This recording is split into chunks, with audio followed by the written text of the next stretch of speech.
Hello.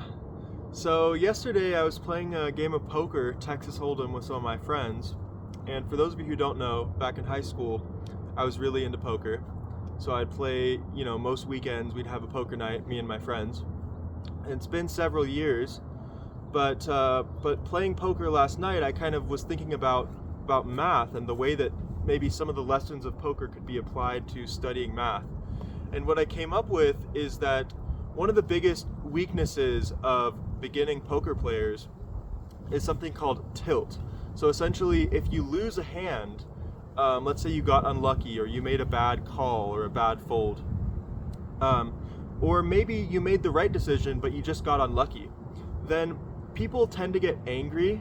They tend to just get really frustrated, and they let that frustration just sit within them for like the next few hands.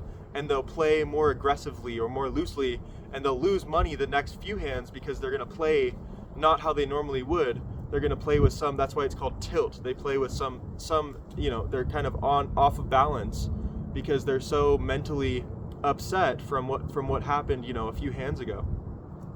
And I take that as a really deep life lesson because, if you mess up, or let's say something happens in your life that affects your schedule or affects what's happening in your life, what you need to do is just let it go. You can't hold on to that and let it boil and fester.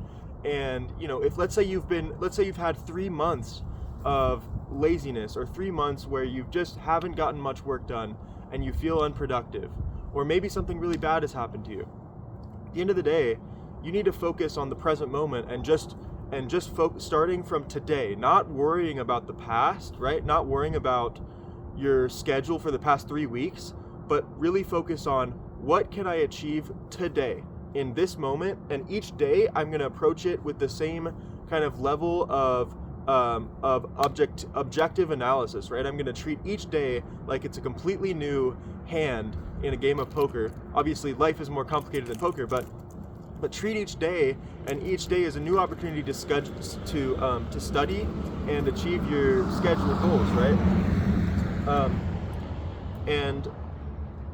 And yeah, so I think that this was a profound lesson for me because, for example, yesterday I didn't achieve my 4 hours of study that I had outlined in my schedule.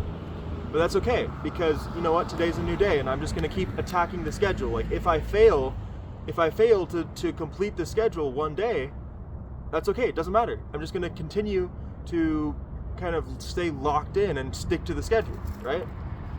And yeah, you can't let emotions get in the way. You can't let the past, you can't let the previous patterns or previous unluckiness or previous whatever dictate the current pattern of your lifestyle. You need to constantly change and adapt how you're living your life to make the optimal decisions in the moment.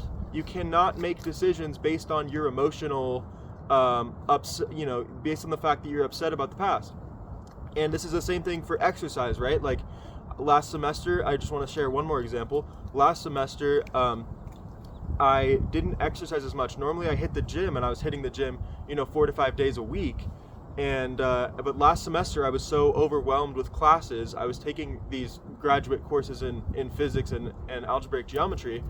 I was so overwhelmed that I stopped hitting the gym, okay? And so now I'm at a stage where it's like harder for me to hit the gym because I'm like, I don't want to go, like it's been so long, right?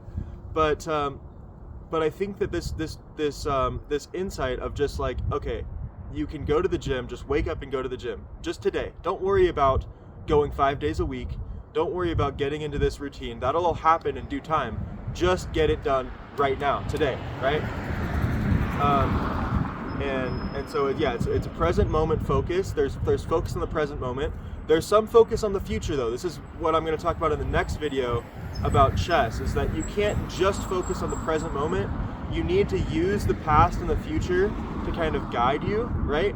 But you can't let emotions, you should use the past and future as like an analytical tool to guide your decision making, but you can't let emotions about the past or the future influence your train of thought or the way that you make decisions, okay? All right, that's it.